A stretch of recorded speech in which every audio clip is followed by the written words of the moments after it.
د جرګې هر ممبر قاتل دی چې چا د دوی د قتل فیصله کړې ده دردناک مرګ ورته ورکړلی شي، جرګې ته هم او دغه قاتل ته هم. چې یو سړي نکاح کړې ده، اسلام هغه ته د نکاح اجازت ورکړی دی، او ته بیا راپاسې او هغه بیا کال یو نیم بعد هغه ته په داسې بېدردۍ سره وجنې. یو پلار او یو ورور ډېر ښه مسلمان شي او ډېر ښه انسان شي، خو دا معاشره د هغه لاسونه د خپلې لور او د خپلې خور په وینو باندې رنګ کړي. په هغه وخت کې ستا غیرت چېرته کړي چې کله ستا د لاسه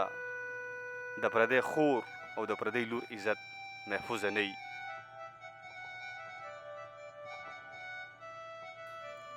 قدرمنو کتونکو، پرون چې په بلوچستان کې په ضلع قلات کې کومه دردناکه واقعه مخې ته راغلې ده، په یو ویډیو کې تاسو کتلی شئ چې یوه پیغله جینۍ د ګاډي نه راکوزه کړی شي، هغه څو قدمه واخلي، خپل څادر ټیټ کړي د تلو په دوران کې، او بیا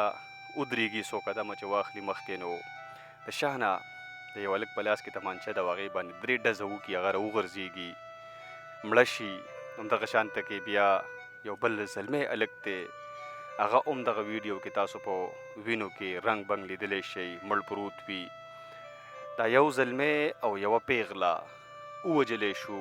ګناه د دوی صرف دا وه چې دوی کال یو نیم مخکې د خپلې مرضۍ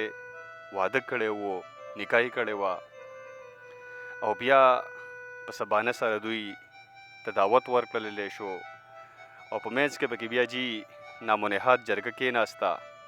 او دغه جرګې بیا د دوی د قتل فیصله وکړه. دا کار انسان کړی دی، هغه چا کړی دی چې هغه ته اشرف المخلوقات ویلی شوی دی. حالن کې په داسې بېدردۍ سره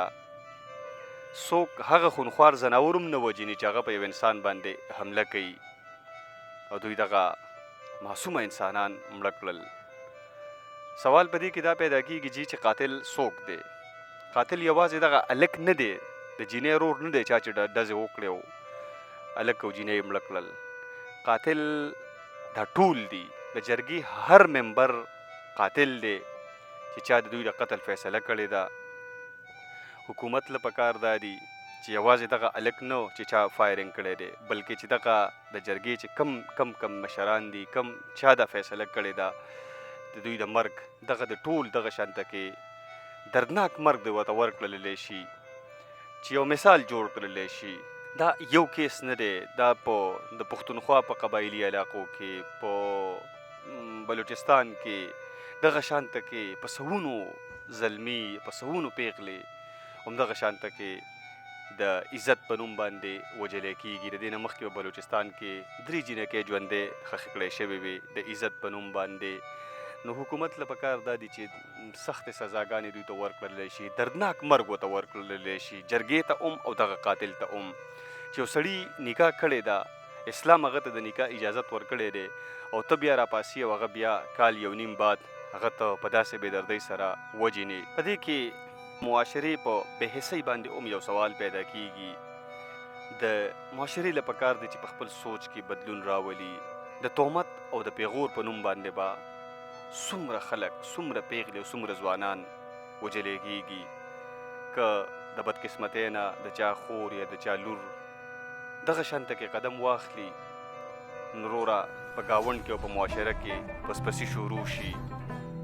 د پیغور او تهمت خبرې شروع شي، نو که یو پلار او یو ورور ډېر ښه مسلمان شي او ډېر ښه انسان شي، خو دا معاشره د هغه لاسونه د خپلې لور او د خپلې خور په وینو باندې رنګ کړي. معاشرې له پکار دی چې خپل سوچ بدل کړي او د دې لعنت نه، د دې تهمت نه او د دې پیغور د کلتور نه راوځي. بله خبره دا ده چې دا د عزت په نوم باندې مرګ دی. نو دا څنګه عزت دی چې په هغه وخت کې زلمیه ستا عزت چېرته کوي چې ستا نه په لارو کوڅو کې د پردی خور د پردی لور عزت محفوظه نه وي، چې یوه پیغله د چا خور د چا لور په لاره کې تیریږي، په بازار کې وي یا په سکول کالج یونیورسټۍ کې وي، نو هغه بدرنګې جملې ورلته استعمالې، هغه بدرنګ اوازونه ورپسې تکې، او چې بیا کله ستا خپله خور دغه شانته کې څه قدم اوچت کړي نو ته بیا غیرتي شي او د غیرت په نوم باندې ته مرګونه کې. په هغه وخت کې ستا غیرت چېرته کي چې کله ستا د لاسه د پردی خور او د پردی لور عزت محفوظه نه وي. بل په دې کې